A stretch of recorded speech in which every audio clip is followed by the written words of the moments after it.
What is the good word, everybody? I'm Noah from Techno Buffalo. This is the Apple iPhone 4. This is the HTC Thunderbolt. Both phones are available on Verizon, although this is the AT&T version of the iPhone 4.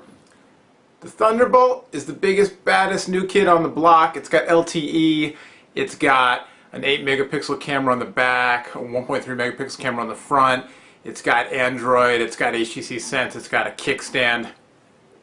The iPhone 4, still perhaps the most popular smartphone in America, maybe in the world if you're looking at individual model sales, not the whole platform. Either way, it's still the one people want to know. Well, this new thing, the Thunderbolt, is it better than the iPhone? Let's find out. I'm gonna get you!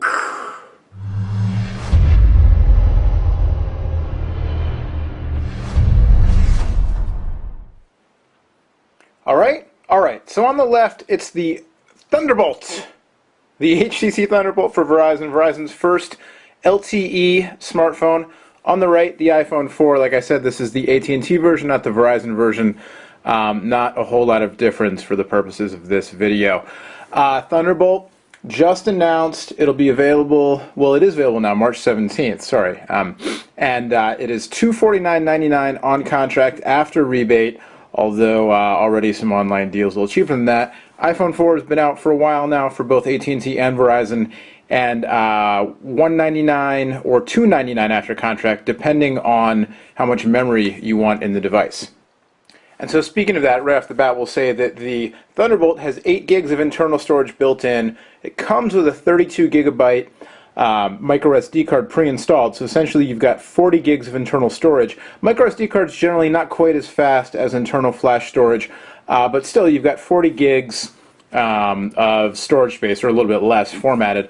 iPhone 4, 16 or 32 gigs. So if you get the 32 gig iPhone model for $299, it's $50 more retail than the Thunderbolt, and you have a little bit less storage, 32 gigs as opposed to a total of 40 on the Thunderbolt, if you want to look at such things. Also, we'll talk about the physical design. Obviously, the Thunderbolt, a big phone, larger, very clearly than the iPhone. So Thunderbolt, you've got a 4.3-inch WVGA display. It's a Super LCD technology, Super LCD, capacitive multi-touch, and you're looking at 480 by 800 pixels, so 217 dots per inch. iPhone 4, you're looking at a 3.5-inch display, 640 by 960, the so-called Retina display at 330 pixels per inch. So the iPhone is a smaller but higher resolution display. Thunderbolt is a larger but lower resolution display. So there you go. The devices themselves, obviously, a big physical difference. Thunderbolt is just, it's larger all the way around. It's chunkier, or thicker, whatever you want to say, and it weighs roughly 20% more than iPhone 4 does, and you definitely feel it. There's a very different feel to the two devices holding them here.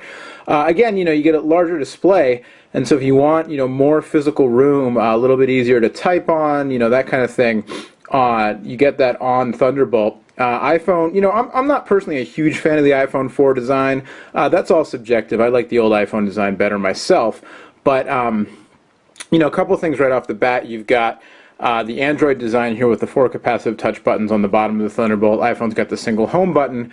More bezel, particularly at the top and the bottom on the iPhone 4 than the Thunderbolt. The front of the Thunderbolt, you've got some bezel, especially down there on the bottom, but mostly it's taken up by the screen. When you turn the devices over, the iPhone has more of a squared off design. Thunderbolt, very rounded onto the back. The back feels curvier because you've got these edges, this kind of this big bulge in the middle. The edges really taper off. The iPhone, very flat across the back with the iPhone 4 design.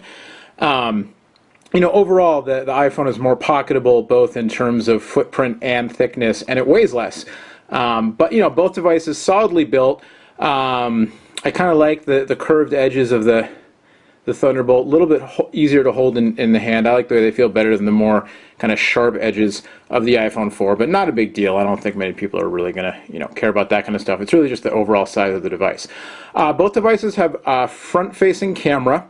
The edge goes to the Thunderbolt in terms of just raw megapixels, 1.3 megapixels versus the VGA sensor on iPhone 4. And then on the back, you've got an 8 megapixel camera with dual LED flash, 720p HD video capture on Thunderbolt. iPhone 4 has a 5 megapixel camera with a single LED flash and also 720p video capture. I think the camera is fairly even. The iPhone 4 I found takes slightly better videos. Still image quality, you have more megapixels on the Thunderbolt, but actual image quality is kind of a push to me. I'm going to go, overall I think the iPhone has a little bit of an edge because the video capture is better, but if you just want raw megapixels, certainly the Thunderbolt has the edge. Both devices have 3.5mm headphone jack and lock switches on top. Nice to see that they put the Thunderbolt's lock switch over on the right side where it's easier to use. I think iPhone's is there as well.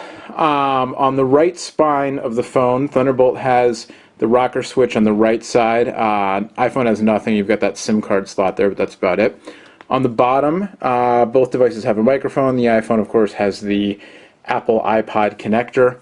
And then on the other spine, you've got micro USB port on the Thunderbolt. iPhone has its volume up-down buttons as well as the silent switch over on the left spine. So a little bit different there. Thunderbolt has the volume controls on the right spine, iPhone on the left spine. Thunderbolt, neither phone has an HDMI out port, which, no surprise for iPhone, now Apple's got that adapter you can use, an optional adapter to hook it up to a monitor of the iPhone and all the iOS devices. Interesting though, the Thunderbolt does not have HDMI out, since the other HTC device has been coming out lately, and even back to the Evo 4G, have the mini HDMI rather. So that's a little bit disappointing.